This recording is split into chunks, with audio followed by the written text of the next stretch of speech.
Good evening, everybody. Hello, hello, hello, hello.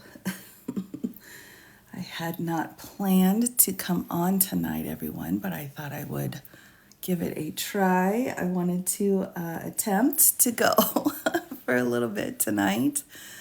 So, hello, hello. I am still very much under the weather, so I apologize ahead of time.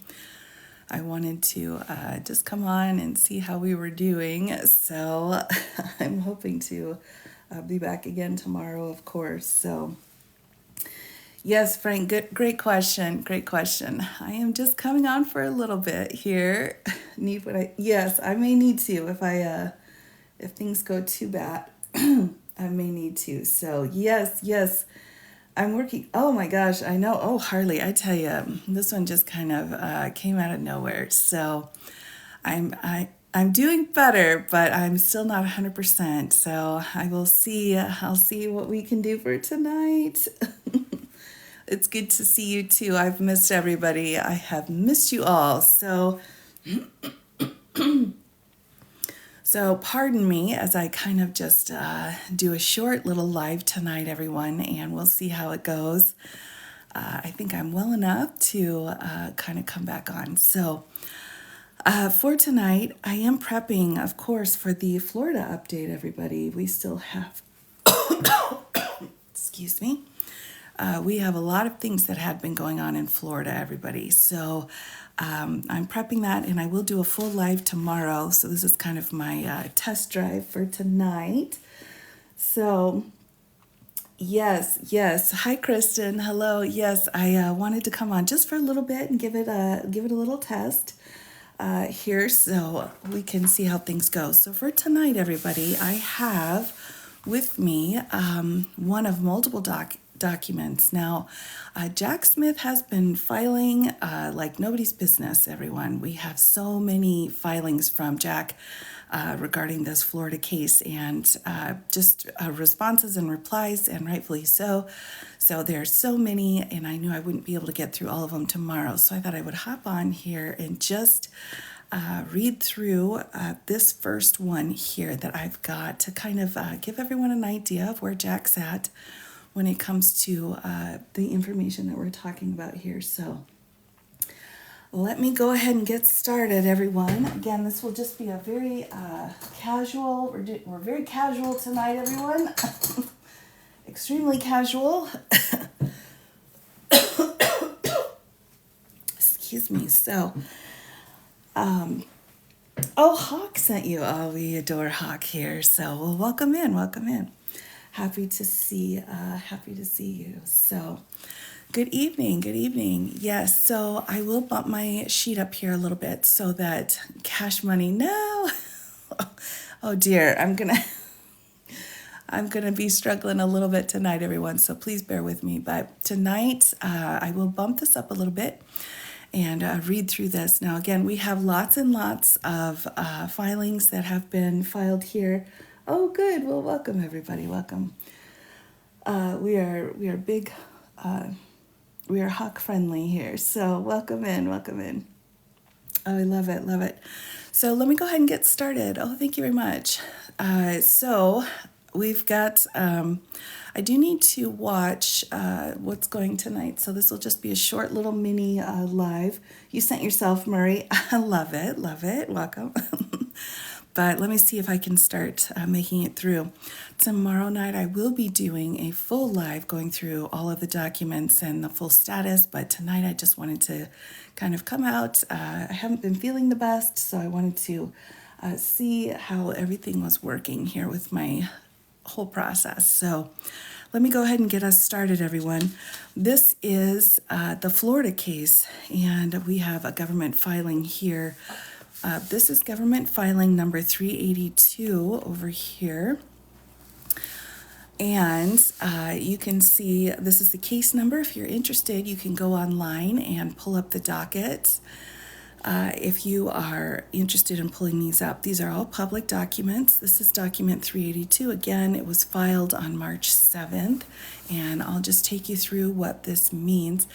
Are the batteries good? So I tell you what, everybody, it's a quick side note for those of you who have been with me. I've been having some battery troubles, but I think the problem has actually been, I think TikTok is doing this new thing where they ask some questions, and if you don't answer them right away, then they close your live down.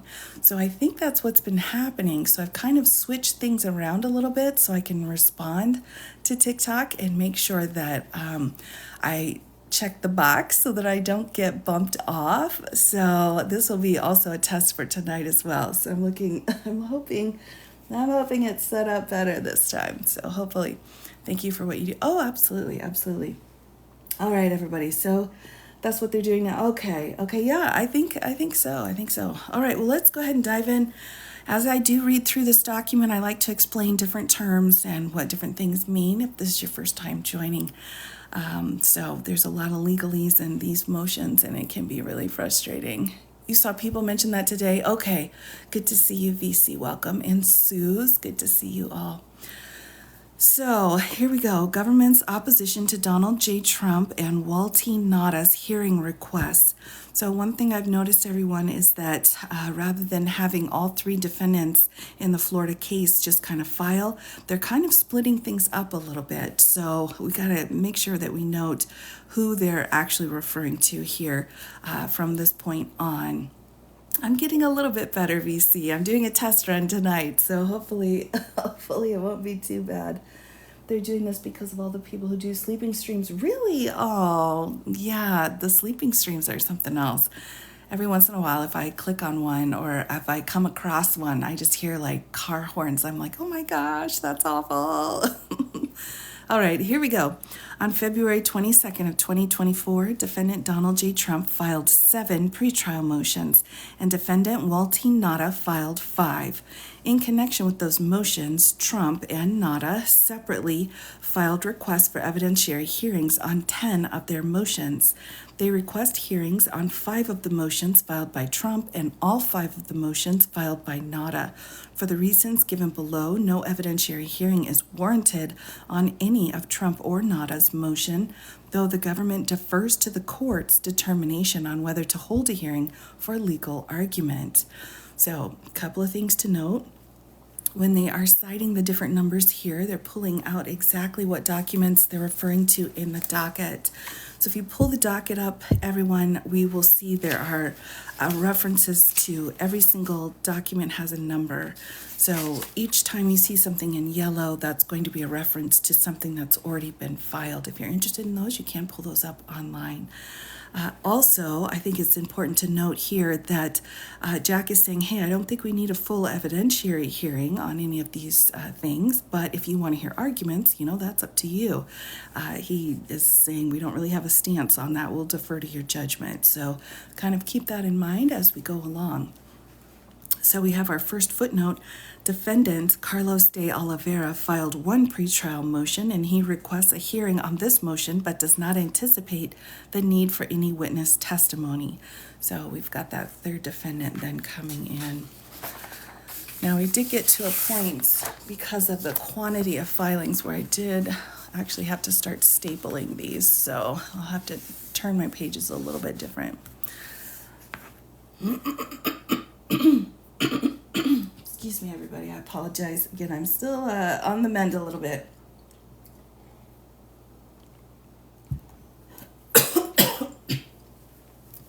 All right, number 1, Trump's motions. I know we're still a little bit out of frame here, but I don't want to pull the top too far out. A, motion to dismiss based off of presidential immunity, which again, I think is another reason why the Supreme Court took up our immunity case. So just kind of keeping that in mind. No evidentiary hearing is appropriate on Trump's motion to dismiss based on presidential immunity. Trump claims that fact-finding and witness testimony is needed to ascertain whether he, while still president, designated certain documents as personal under the Presidential Records Act. But as explained in the government's response, even if that factual assertion was true, it would lend no support to an immunity claim based on criminal charges in this case. Moreover, Trump's sole authority for his contention that he's entitled to an evidentiary hearing is a civil immunity case.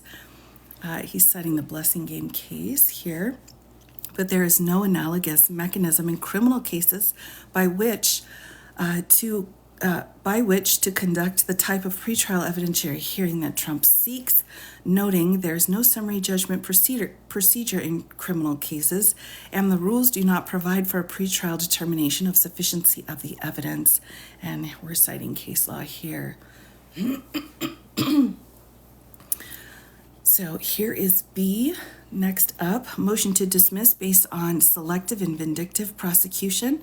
The government has set forth in detail the requirements for discovery of a hearing on a motion for selective and vindictive prosecution. Trump must meet a rigorous standard that requires credible evidence in support of each essential element of those claims, as explained in the government's response to Trump's motion to dismiss based on selective and vindictive prosecution, and the government's reply in opposition to the defendant's motion to compel discovery. Trump fails to satisfy those requirements. A hearing on that motion is unwarranted and should be denied.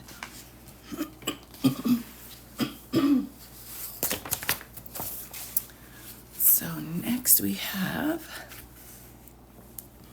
a motion to dismiss count 19. Sorry, everybody, 1 minute.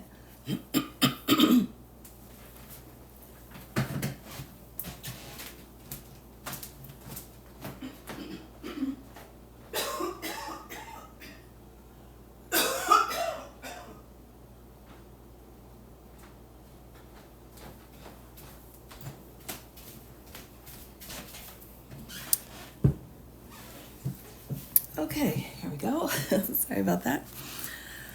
Motion to dismiss count 19. Trump seeks a hearing on one narrow component of his motion to dismiss on vagueness grounds. His claim that count 19 should be dismissed because he possessed a Q clearance, as explained in the government's opposition to Trump's motion to dismiss count 19. Trump's conduct, as alleged in the superseding indictment, falls within the ambit of 18 U.S.C. 793E, and I will go through these full concepts tomorrow night. Regardless of whether Trump may have held a Q clearance throughout the period alleged in the superseding indictment, any factual defense Trump may hope to present related to that Q clearance will have to be decided by a jury at trial and not through a pretrial dismissal motion. And then he's citing case law here. And a hearing is unwarranted on that. Next we have, would it be helpful? Should I do a sticky note, VC? Let me put one up here. I'll have to move it around because of how I've set the frame up, but let me go ahead and put a note up so everyone knows. Yeah, Q clearance is a special kind of security clearance that they have, and he was saying because he has that, then the case should be dismissed, that particular count. It's okay, I can repin it. Okay, thanks, VC. Yeah, I'm just kind of at a little bit different angle tonight. I'm not going to work on it for tomorrow. I'll have to put something together. All right, next is D, motion to dismiss based on an alleged prosecutorial misconduct. Now, many of you may think, too, as we go through this looks very similar to all of the motions to dismiss that were filed in the D.C. case, and they are. Mr. Trump is filing identical motions in this case that he filed in the D.C. case. Of course, that immunity question is the one that has gone all the way up to the U.S. Supreme Court. He's pleading it again in this case, so these are kind of the same that we've had before. Trump has filed a motion for dismissal of the superseding indictment or suppression of evidence based on prosecutorial misconduct. Trump alleges 3 types of misconduct: bad faith, collusion between civil and criminal authorities, pre-indictment delay, and abuse of the grand jury, and he contends that a hearing is warranted on each of these. On each of the 3, that contention lacks merit. So we'll go through each one here. Number 1, bad faith collusion. Trump must satisfy a substantial threshold requirement to receive a hearing on his claim of bad faith collusion between civil and criminal authorities. To sustain that claim, Trump must establish that civil and criminal investigative authorities colluded in bad faith to deprive him of his constitutional rights, citing the Goldstein case here. Such bad faith collusion generally involves affirmative misrepresentations or trickery or deceit by the investigating authority to get the defendant to voluntarily turn over documentary or physical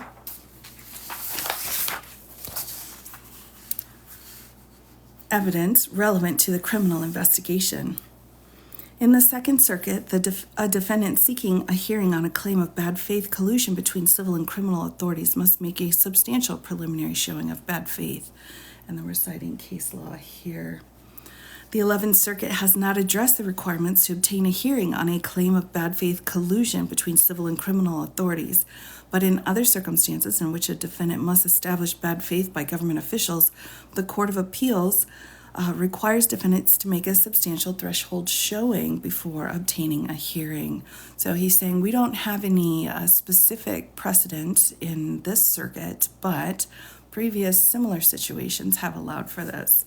So we're citing the Davis case, claim of improper refusal to file a motion for a reduction of sentence under Federal Rule of Criminal Procedure 35B here. A defendant has no right to discovery or evidentiary hearing on a claim that the failure to file a substantial assistance motion was based on an improper motive, unless he makes a substantial threshold showing. A standard that requires a substantial threshold showing is further supported by U.S. v. Clark. So he's setting out our case law here.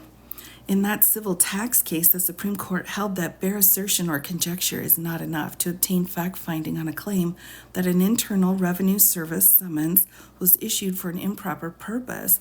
Rather than the party challenging the summons must point to specific facts or circumstances plausibly raising an inference of bad faith and must offer some credible evidence supporting his charge. Bad faith is that's huge in the legal field. So if you are trying to say someone's acting in bad faith, you've got to have evidence to back that up. Whatever formulation is used, Trump fails to make a sufficient threshold showing of bad faith collusion that would justify a hearing. As explained in detail in the government's substantive response, Trump's reliance on a single mischaracterized sentence in an email did not raise a plausible inference of conduct, even had his characterization not been refuted. But even assuming the facts and inferences urged by Trump, his motion fails on legal grounds. He points to no facts or circumstances that plausibly raise an inference of bad faith, and therefore falls well short of the substantial showing required to obtain an evidentiary hearing. So again, we're supporting this idea he just does not have enough. Number 2, the pre-indictment delay. Relying on the Horton case, Trump is seeking additional discovery and an evidentiary hearing on his due process pre-indictment delay claim. That reliance is misplaced and no additional discovery or an evidentiary hearing is warranted, whereas here, the court is capable of putting together its own timeline based on the parties' pleadings. We're citing case law here. In any event, Horton did not involve any additional discovery, and the only hearing referred to was the defendant's hearing on his motion to dismiss, not a distinct evidentiary hearing on his claim of pre-indictment delay. Next, we have the grand jury abuse, which he's pleading. Trump seeks an evidentiary hearing on 2 of his grand jury abuse claims: the alleged improper use of a grand jury in the District of Columbia. So the District of Columbia, we're in Florida, this is the Florida case, and an alleged improper grand jury subpoena to NARA in 2023. Trump does not identify what facts he would seek to develop at a hearing or why those facts would be relevant to his claims. As explained in the government's response, Trump identifies no shortcoming in the presentation to the grand jury in the district, and even taking as true his inaccurate factual assertions about events in the District of Columbia, he entirely fails to explain, as the law requires, how those events cause him prejudice. No evidentiary hearing is appropriate. So it's not looking good, according to the government's view. Here we go.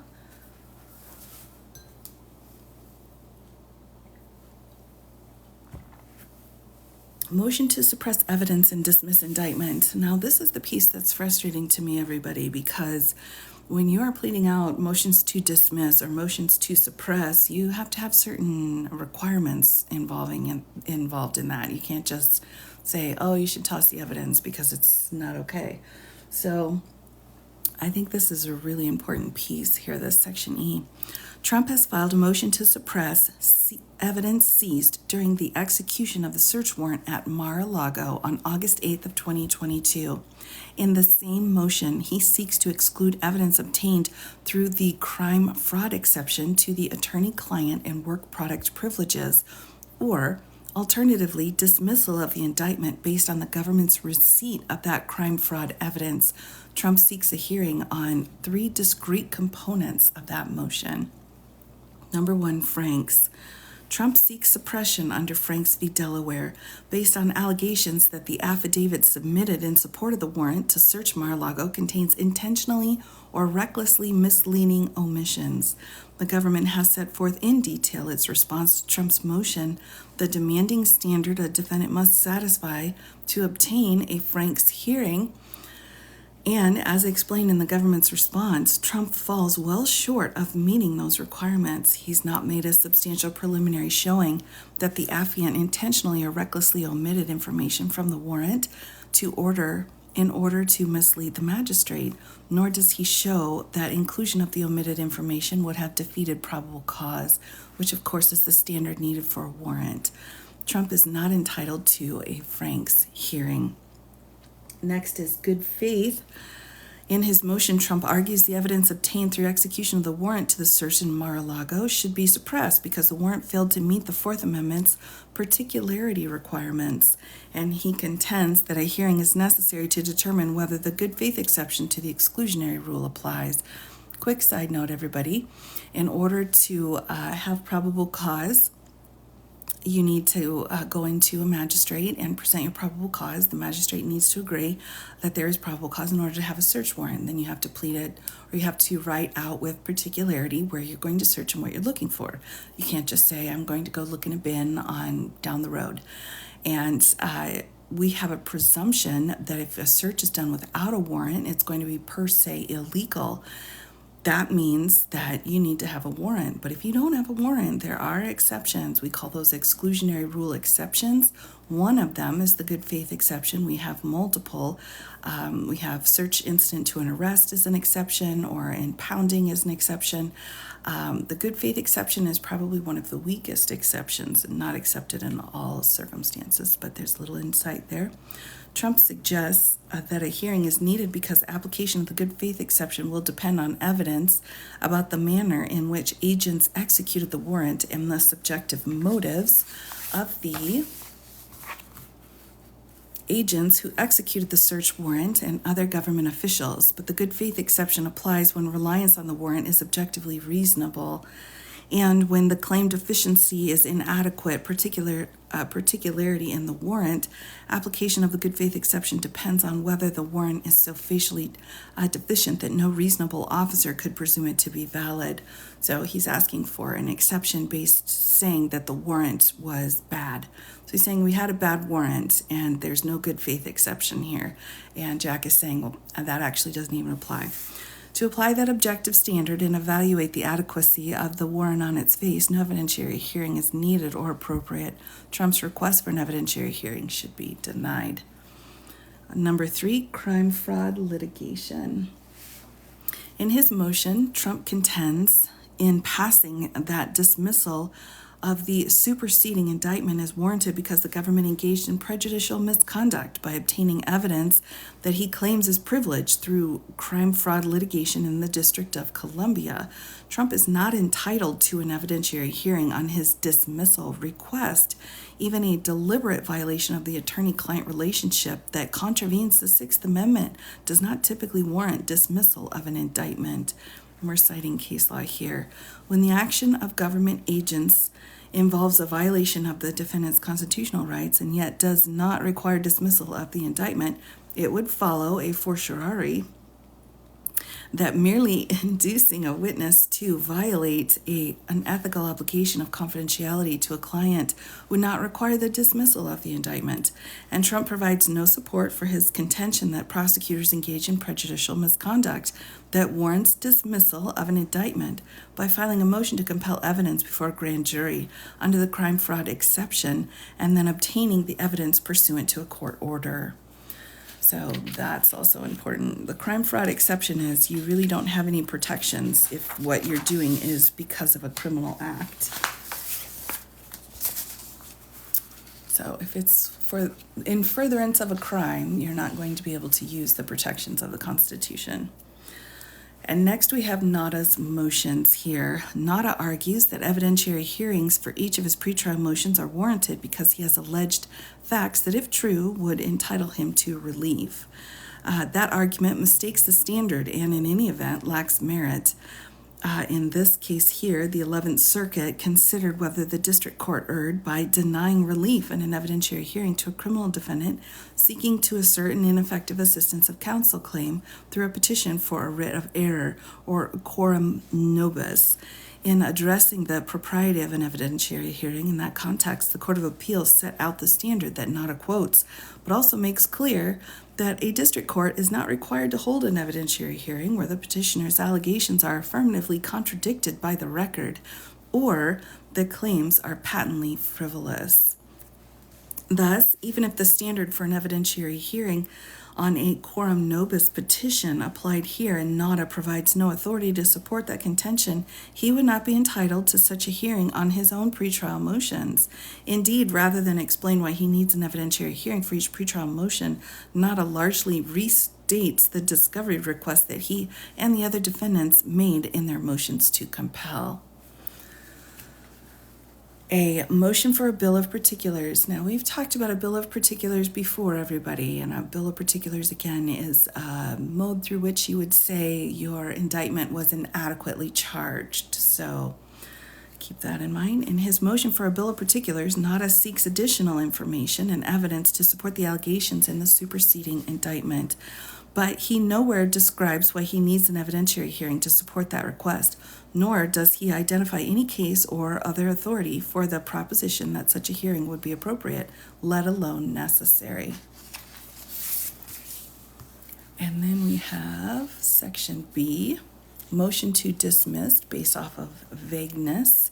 Nada's sole basis for seeking an evidentiary hearing in support of his vagueness claim, which contends the extensive allegations in the superseding indictment failed to provide him with fair notice that he is charged with acting corruptly for the purposes of subsections 18 U.S. Code 1512, is that Trump may have had a security clearance. Nada does not explain in any manner how these two things are related. That is because they are not. Well, that clears that up. Moreover, as noted above, whatever merits such a claim regarding when Trump's Q clearance expired may have for Trump, it would be relevant only to his factual defense at trial and provides no basis for dismissal or a pretrial evidentiary hearing. And whatever factual defense Trump may wish to present at trial regarding a charge under Section 793E, it would have no bearing on the obstruction counts under Section 1512 with which Nada is charged. C, a motion to dismiss for selective and vindictive prosecution. As noted above and elsewhere, the showing requires to establish selective or vindictive prosecution as well as for discovery or an evidentiary hearing on such a claim is demanding. And as explained in the government's response to Nada's selective and vindictive prosecution motion filed by email today, Nada comes now nowhere close to satisfying it. No evidentiary hearing is therefore warranted.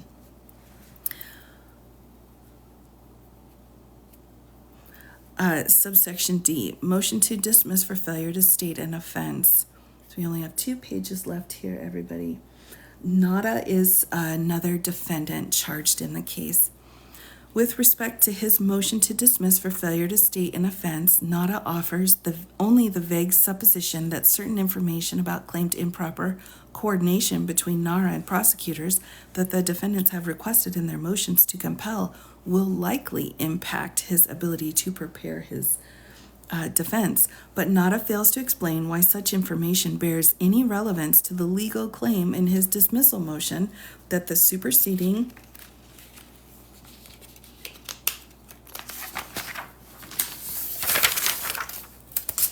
indictments, allegations are insufficient to state the offenses with which he was charged, a claim that is limited solely to the face of the superseding indictment. And last, here we have E, motion to suppress. Finally, Nada seeks suppression and evidentiary hearings under the Franks v. Delaware case, but as explained in the government's response to Nada's suppression motion, Nada must satisfy a demanding standard to obtain a Franks hearing, and he falls well short of the mark. He makes neither a substantial preliminary showing that the affiant intentionally or recklessly omitted information from the warrant in order to mislead the magistrate, nor the inclusion of the omitted information would have defeated probable cause. The court should deny his request for an evidentiary hearing. So that's the end. It's signed here by Jack Smith. And again, this is one of multiple motions he filed. So let's just take a look then. Something that I think is really important is that we take a look. We've got a hearing coming up this week. And again, I will go into much more detail later on as we go, as I get into this tomorrow. But let's note what this hearing is about. So this is a paperless order or a notice by the judge. All right, everyone. So on March 7th, so the same date, a notice of a non-evidentiary hearing. All right, so that's the first thing to note. Judge Cannon is saying we are not having an evidentiary hearing on these issues. On defendant Trump's motion to dismiss counts 1 through 32 on unconstitutional vagueness, on defendant Trump and Nada's motion to dismiss superseding indictment based on the Presidential Records Act. And then she's citing the documents here. The motion hearing is set for March 13th at 10 a.m.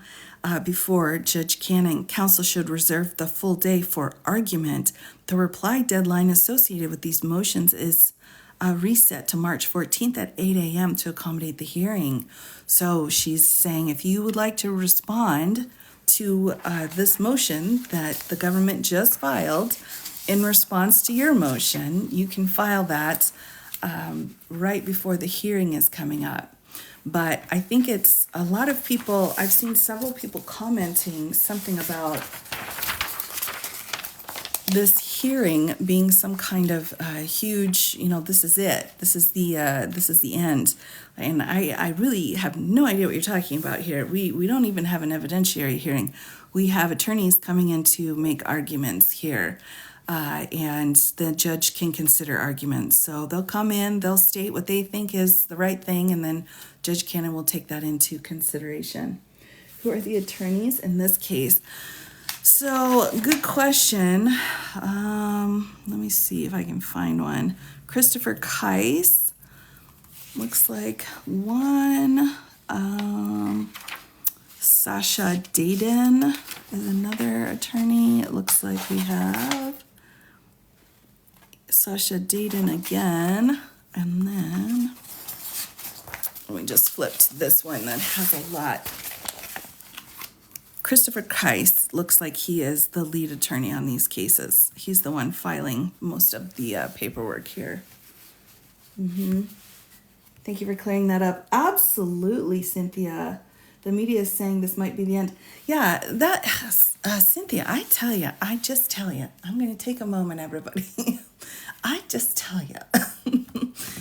I wish that the media would just calm down sometimes. I understand they need to do their job, but on the other hand, you're freaking everybody out. So no, this is not the end. The one in the New York case. Yes, indeed. And Cannon will ruin a reputation. I'm not sure. I am uncertain at this point. We do have something else to note, though, that the government has added a couple of new attorneys on here. So we have here, let's see.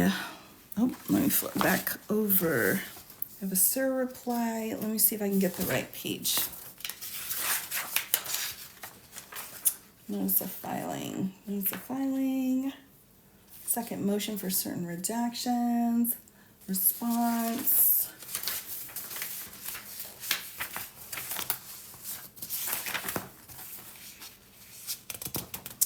Sealed, proposed exhibits, response again. Hold on, everybody. I'm flipping through.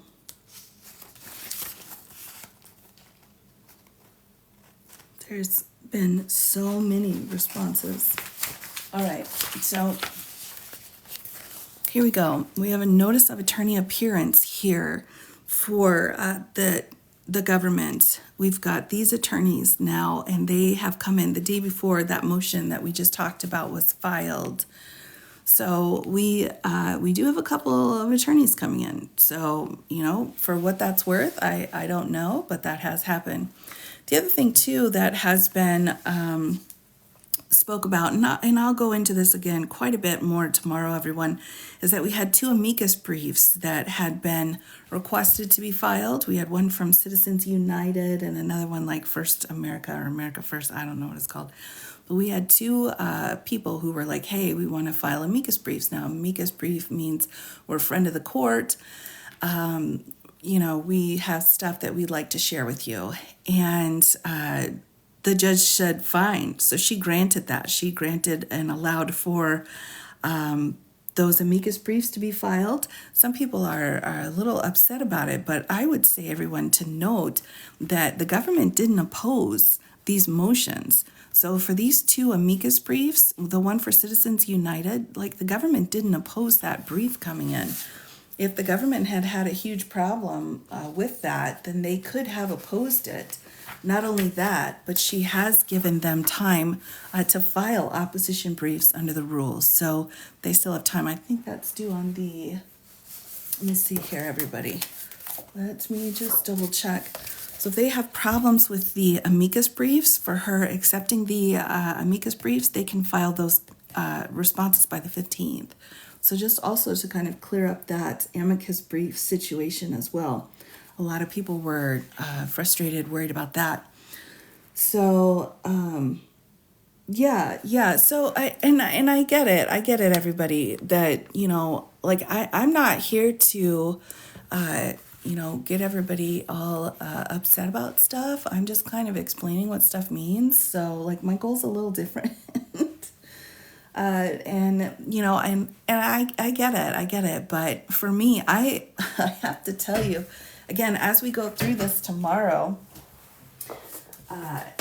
like this is all of the filings that have just happened, and I have them all here, and I've gone through them, and nowhere in there is there any situation where I feel like, oh dear, the case is going to be dismissed. Like, no, that's not really where we're at the moment. That's that's a little bit, yeah, it's a lot, everybody. There's been a lot of movement going on, and that's just February and March. So it has been raining motions. It has been raining repeatedly. Is Judge Cannon kind of missing it? Yeah, I think she is really showing how inexperienced she is by having all of these additional unnecessary things that are being filed. But, you know, that is part of learning on the job.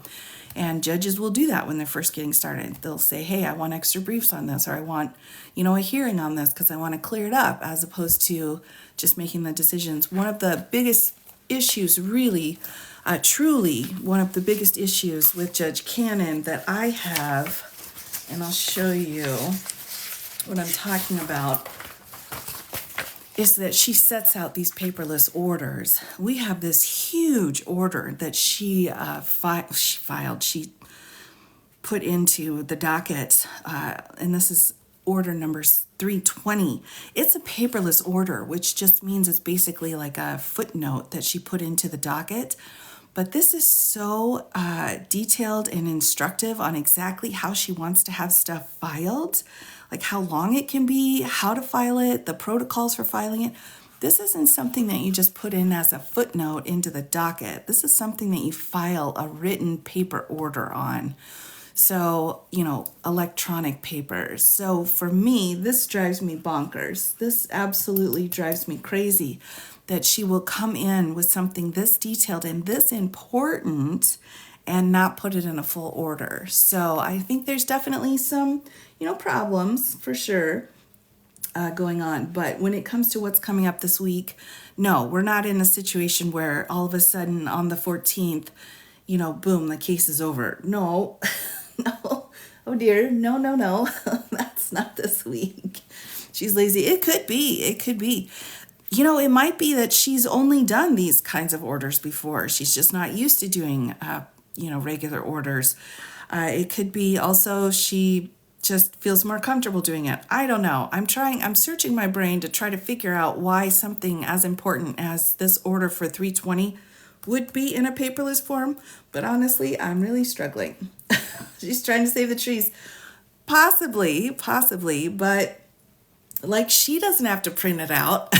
She doesn't have to. How are you obtaining documents? Sure, let's talk about that for a minute, everybody. So one of the easiest ways to pull the federal cases up, everyone, is to go online, and this is the case number right here. And if you put this case number in, you're going to find multiple different websites that are going to take you to all different kinds of documents. I don't know. It's going to depend on where you're at, which place they're going to put you through to. I can't recommend one specific website because I just can't, because I don't know what's going to be available in your part of the country. But if you pull this up and you put in court documents, you're going to find a couple of different websites. Now, sometimes I find my orders through the media.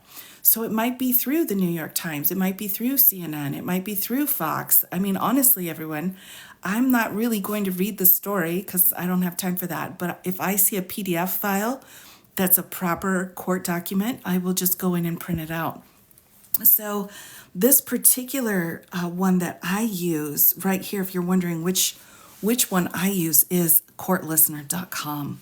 That's the one that works really, really great for the Florida and the DC case for me. So I don't know what's available in your area. You'll have to look and see. But it's an amazing website that I use, a great resource there. You show your students these filings. This is how you don't do it. Yes, I think it's important to know how to not do it. I think that's important. I'm still putting together that live on that I'm really looking forward to. It's been a lot of fun on the ethical rules. And right now I've got several out of the Florida case and out of the DC case that are just completely out of line. Oh my gosh. It is very annoying when they don't link the filings. That's the thing for me. If I'm looking through the media, everyone, and Ian, again, I mean no offense to whatever media you choose to follow or choose to watch, but if they're not linking something, I'm like, I'm out of here. I'm not going to read it. I'm here for the links. I'm not here for your like blah blah blah. So if I want to listen to someone, pontificate, I'll listen to the late night shows. But if I'm looking into the media, I'm looking for links. And sometimes when I can't find the links, of course, then I'll just go into the courts. But it's annoying. So it's a lot easier if it's already set out there. So it takes a few extra steps when you actually go through the courts themselves. That's how I found it to be. Make a decision or a proper order. Yes, Kristen, I will. So tonight, everyone, was just kind of like I needed to have kind of a soft opening, a soft coming back into the lives because I have been so sick. So tomorrow will be the big live where I go into a lot of detail here. I've got lots of things to talk about with Judge Cannon. I've got lots of things to go through that were filed. I mean, there were like 15 motions filed just back to back to back. So what does it mean that Jack Smith has added 2 appellate attorneys? Well, usually if you add an appellate attorney, it means that you need to broaden your team. So you need more experience on your team. Now, it could very well be he already had appellate attorneys on his team and just needed to expand that.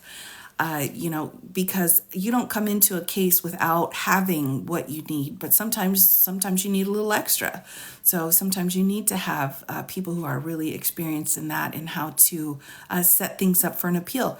Because not only would you need an attorney in case this does get appealed, interlocutory appeal, but you also want to make sure as you run through the entire process that everything you're doing is ready for an appeal after the trial.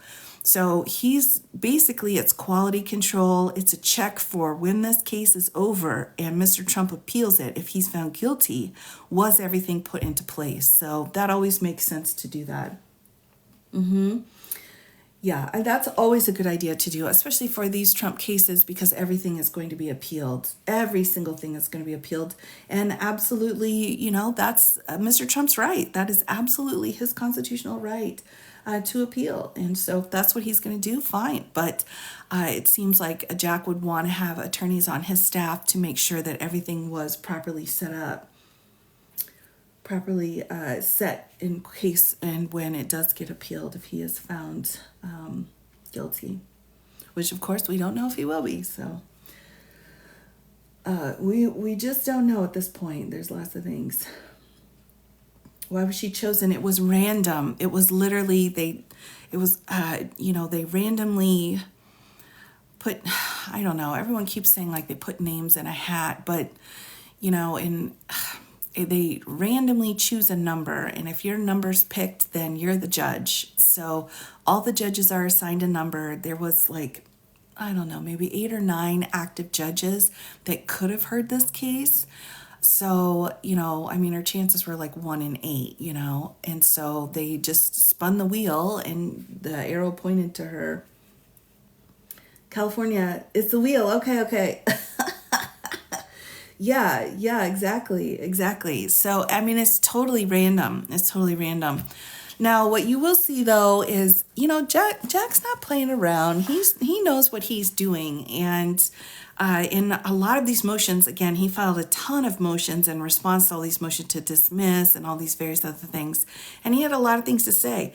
In fact, he was like, hey, you know what? We had another judge when it came to these warrants. He was talking about how these warrants out of D.C. and the warrants on the Mar-a-Lago situation. He's like, hey, we had another judge. So, lest we forget, let's have that random canon of interpretation.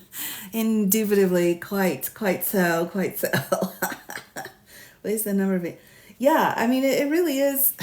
You could go in and say like, oh, it's not random, but again, you've got what, 10 judges, like, who's, come on. It could have been anybody. Who knows? A different judge could have been even worse, everybody.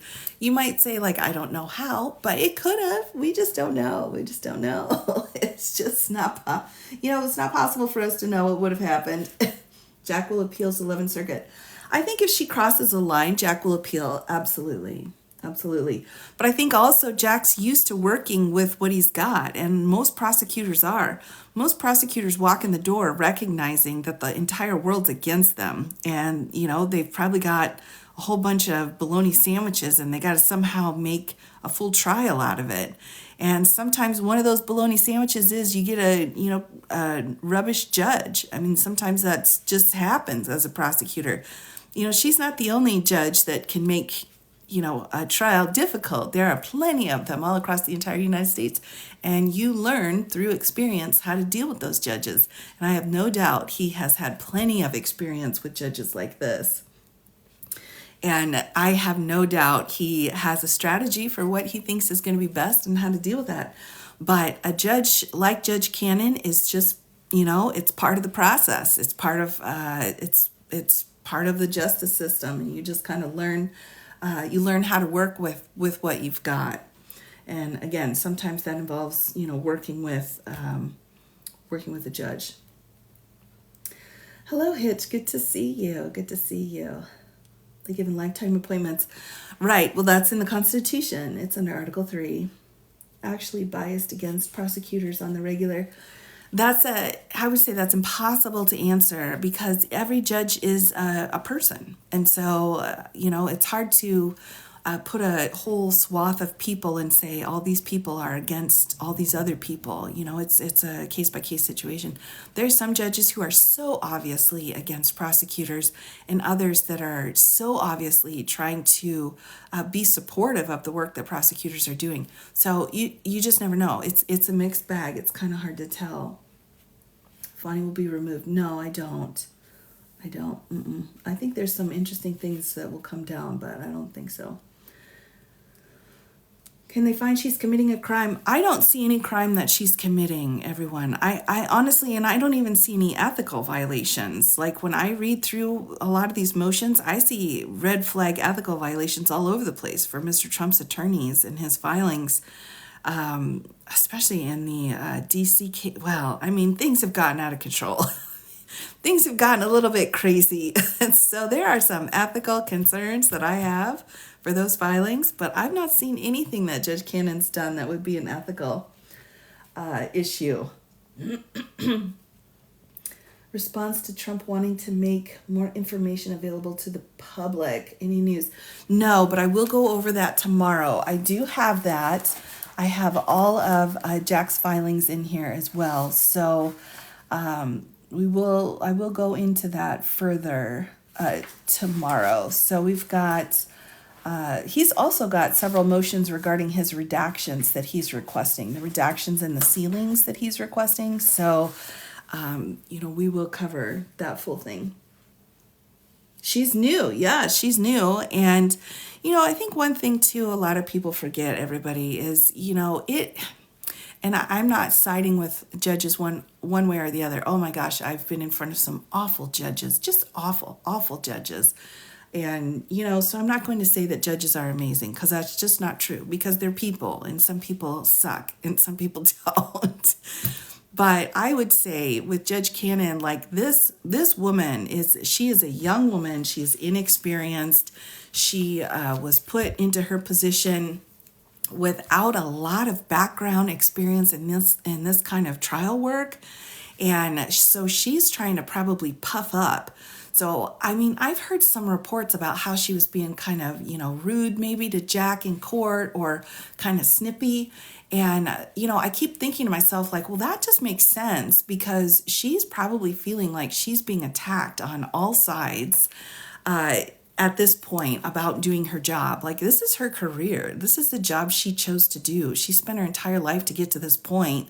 And now here she is, literally thrown into the deep end of a pool without the tools that she needs at this point, and the tools being her experience. And, one person in there keeps saying to her, like, you're doing it wrong. You're doing it wrong. You're doing it wrong. You're doing it wrong.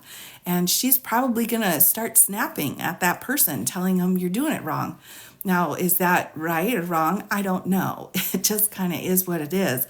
But on the other hand, Jack's job is to make sure she does her job correctly. So he's doing his job. She's getting snapped at because that's what needs to happen. And meanwhile, she's like trying to push her way through this case. So, I mean, it's got to be frustrating, absolutely frustrating. It's not like this is something fun for her, that she's probably like, yay, I'm so excited. I get to come in here and do whatever I want. No, I mean, she's like, this is probably a nightmare for her. Wouldn't recusal be an acceptable way to dodge those attacks? Well, that's the thing. I mean, if you recuse yourself, if you pull yourself off of a case, what is that going to say about her in the future? That's career ending. If you've got a case where there's all these questions coming up and you're recusing just because it's hard or just because you're getting frustrated, your career's over. It's done. It's done. Yeah, Cynthia, I think that's right. I think in a lot of the readings that I've done on Jack's filings, a lot of it's not just teaching her, but actually teaching the other side as well. Yeah, I mean, because he's the one with the most experience out of everybody involved here. And not just him, but his whole team. His team is there because they have years of this kind of experience. The judge doesn't, the defense counsel doesn't. So the prosecutors in this case are literally that 600-pound gorilla because of the amount of experience that they have. So, the thing is they have to be careful about how they go about doing it so that they don't, push people and be like, hey, this is how we need to do this, as opposed to just going in with a baseball bat and beating everybody up for not knowing what they're doing. It's kind of a tough situation. She wore MAGA gear. Yeah, and I mean, that will forever be part of her legacy. Yeah, and lessons of the law. I know he should be charging the other side, but I've got lots of things I could say about Mr. Trump's attorneys, but I won't. I'll keep that to myself. It's underused. Well, it's underused because it's a career ender. I mean, if you have a true conflict of interest, of course, you've got to pull yourself off a case. But in this case, where everything is gray, and I don't see anything, that would be at the grounds of recusal. That's like the last resort based off of the case law, especially in the 11th Circuit. Like, I don't see anything that would rise to that level. And if she just gives up and is like, I just can't do this, it's too hard, like, that's it. Her reputation's gone. Oh, it's not canon. Okay. Yeah. I mean, I really, that's the other thing too, is we just don't know how accurate that kind of information is.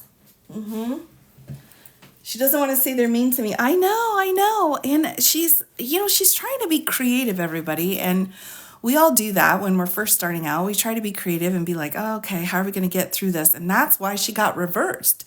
Her creativity got her reversed. And that's a hard lesson to learn. So she has to be careful. She can't, she's been knocked down a couple times now. She has to be very careful with what she's doing. Debunk. People keep saying it. Okay. She's there for life regardless of reputation. Well, right. But I mean, if you think about it, if you are in a horrible working environment, right? Do you want to be there for the rest of your life? I mean, seriously, talk about hostile working environment. I mean, yeah, you can have the job, but if everybody hates you, I mean, who wants that? Are there gender biases? Oh my gosh, of course there are. Of course there's gender biases. Because she's young, because she is a woman, absolutely. And I don't think people realize how much that plays a role, because people are like, oh, well, 50-50 women in the law now. But no, oh no, people, no. No. What goes on behind the curtain? Nope. Absolutely a problem. Yes. Well, she's puffing up, I think, to protect herself. I think it's a self-defense mechanism. And, whether it's working or not for her, I have no idea. It's hard to watch. It's definitely hard to watch. Yeah, thanks. Yeah, I mean, it's hard to watch. And, all of the senior judges, she is the least senior judge on the list. And I pulled it out before. On this list of the judges in Florida, she has the least seniority out of all of the judges. And do you think for 1 minute that those judges are going to let her forget that, right? Do you think they're like letting her just go about her daily routine with this case? Oh, no. No. They're all over. They are all over her in this situation. I doubt she can have one single day without someone talking to her about it. Oh, huge egos. Absolutely. Huge egos. And you have to learn how to play, because, that's one thing you learn early in law school, in going into firms. I worked in an all-male firm multiple times, in a pretty much almost all-male office multiple times. And you got to learn how to play the game. You can say, well, that's not right, and call people out all you want, but then, then you're kicked out. So you gotta play the game. It depends on what your goal is. If you want to stay there, if you want to make a difference, then you gotta figure out how to play.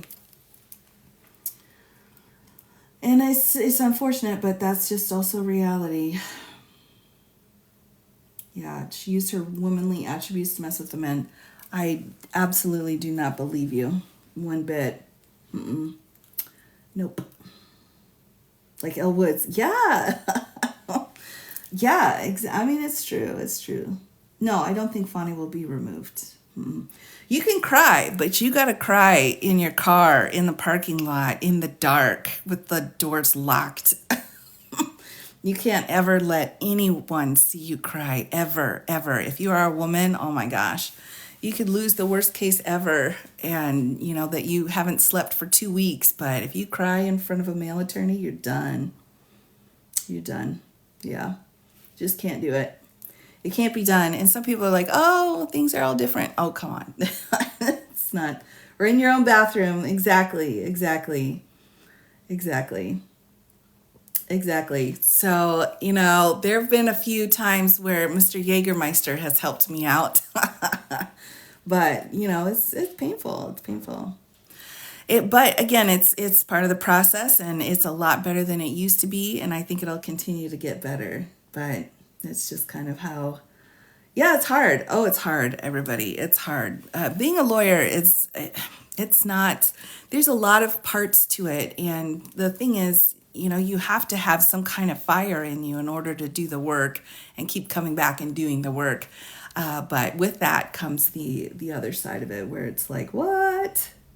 Yeah, I think it's definitely getting better. I think it's absolutely getting better than how it used to be. Even just 10 years ago, it's getting better, I think. But, you know, I mean, it's definitely one of the last fields that's going to see progression.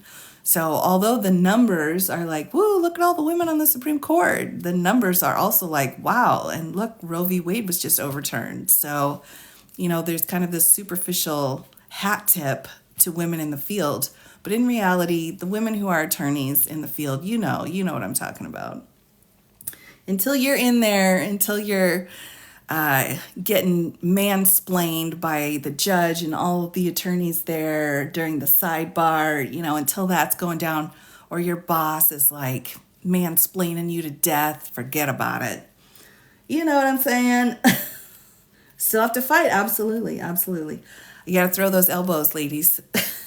Throw the bows.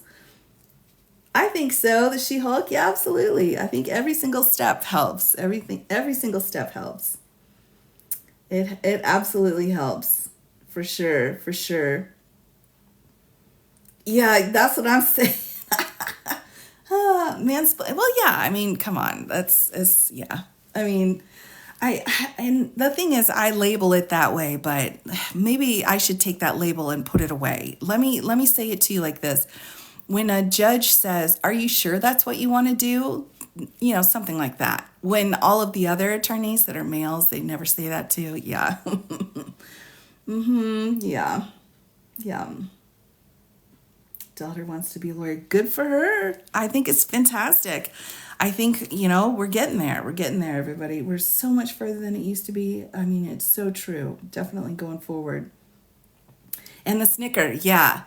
Like, oh my gosh, I know. Oh my gosh, don't get me started. I can't. I can't do it, everybody. Oh, it's frustrating. Yeah, yeah. I mean, even if you're training, I mean, it just, oh my gosh, I tell you. And then for me, what always frustrated me was to explain, like, if you just do 1, 2, and 3, we're done. This quick and dirty, and then we're done. And they're like, how? That's not possible. So like 2 weeks later, they're like, oh, 1, 2, and 3, look at this. I'm like, yeah, great idea. I wonder where you got that idea from. Very frustrating. High school, oh my gosh. Oh,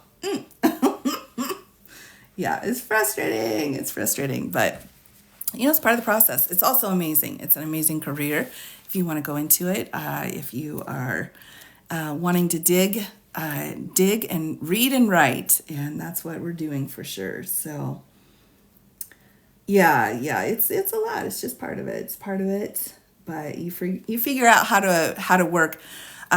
You figure out how to work within the boundaries that you're given. And again, this all started by saying, you know, Jack has figured out how to work with judges like this. And it's not just Judge Cannon. There's been plenty of judges, I'm sure, that he has dealt with that are inexperienced and have issues. And I'm sure he has figured out a way to work with that. So tap for Toner. That's so funny. Oh my goodness. Toner, yes. Oh my gosh, that's so funny. It's true though. My toner bill. Oh my gosh, everybody. Oh, the toner. I just sometimes my printer, I just look at it and I'm like, are you okay? Are you gonna be all right? I'm typing up the notes in the docket. Well, exactly. I mean, of course, you've got the 30% of the hold on, everybody. Okay, hold on. I have to drag this puzzle piece into a box in order for my live to continue. All right. Yay, everybody. Look at that. The battery didn't die. I completed it. Woohoo. $600. Oh my gosh, it's expensive. It's very expensive. Yeah, I mean, of course, there's at least 20 people behind that judge making everything go. The support staff, I mean, they really are the true heroes for sure. Yeah, there's some kind of puzzle. What's going on with that? I mean, what about people with vision issues, right? So they pulled up a puzzle and they said I had to put this puzzle piece in order to verify that I was still having a live right now. So I was like, fingers crossed. Anytime they say you're not a robot and like hit all the like the stoplights or whatever, I just have panic attacks every time. I'm like, well, it's just part of a stoplight, or it's just a part of the bicycle. Does that still count? Or the person on the bicycle, is that also a bicycle? Like, I don't know. It's so stressful. I'm like, oh, I'm not a robot, but I'm also like unable to handle the level of stress that it takes to identify the train. I'm like, I don't know. Is that a train or just a wheel? I don't get it. Oh my gosh, it drives me crazy. I think the bot accounts, yeah, I think we've got some of those going on. Same, yeah, I know.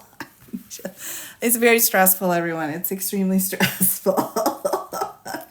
Oh my goodness. Everything containing the item. Well, but then I'm like, if I tap too many, if I get one that doesn't have part of the stoplight, then they're going to think I'm a robot. Oh, just go e-file. No, it's not possible. It's just not possible. You've got to have that human element.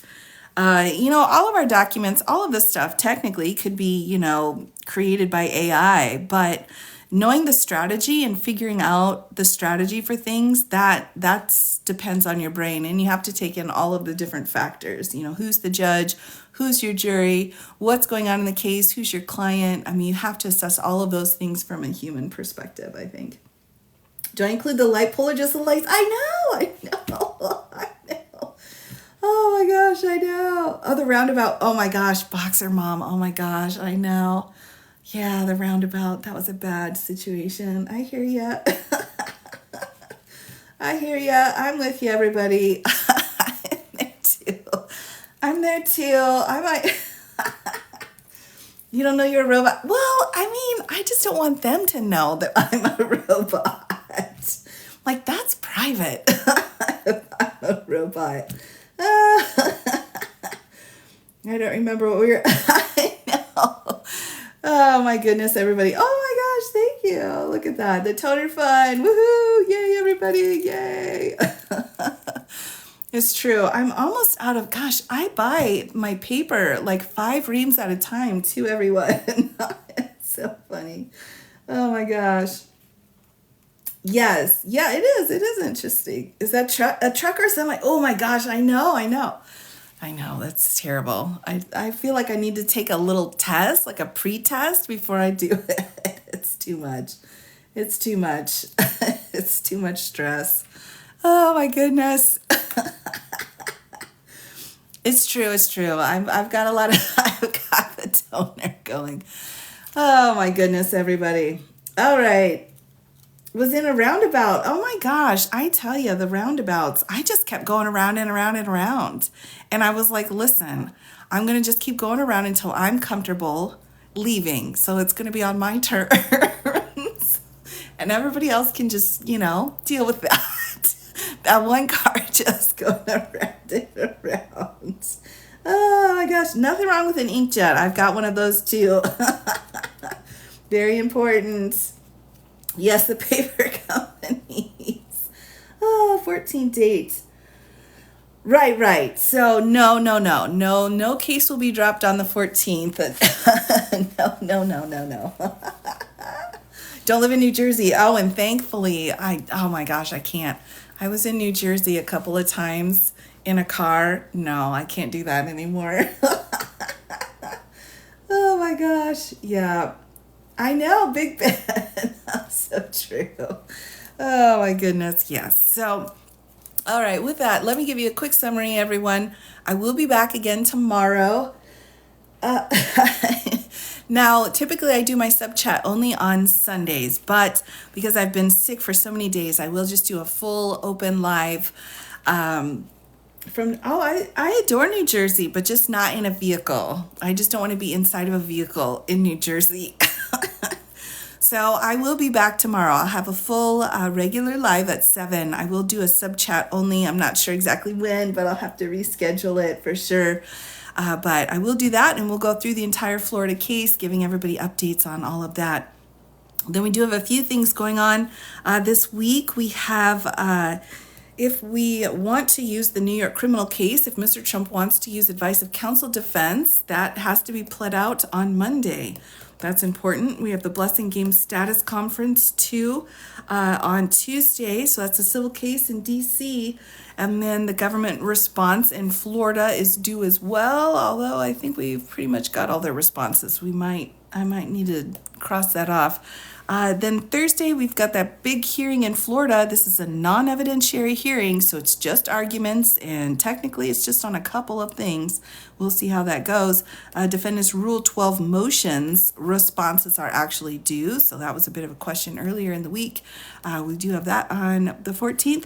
Now on the 15th, we have the New York criminal case. All the rest of the exhibits have to be given to the defense. That's due on the 15th. And then we have any opposition to the accepting of the amicus briefs in the Florida case.